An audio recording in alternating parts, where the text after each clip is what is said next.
Ngayon, magpapalit tayo ng carbon brass at bushing ng starter. At syempre lilinisin na rin natin.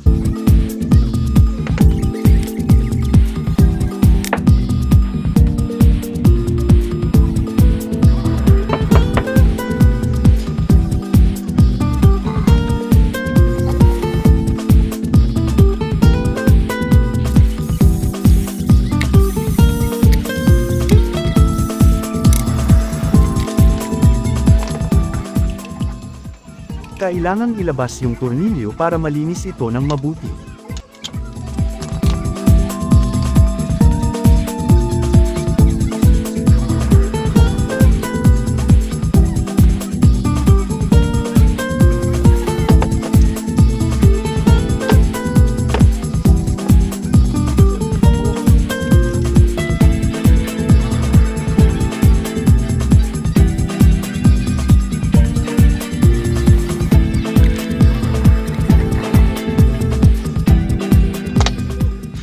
Ilalagay na natin ang carbon brass.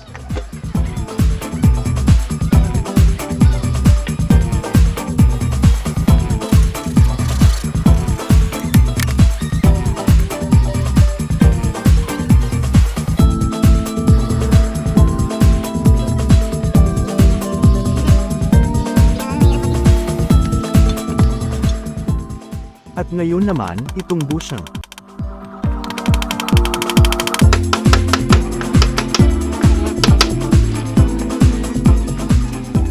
At bago ang pag-assemble, brasahan muna natin ang mga dapat brasahan. Lalong-lalo na ang mga bushing.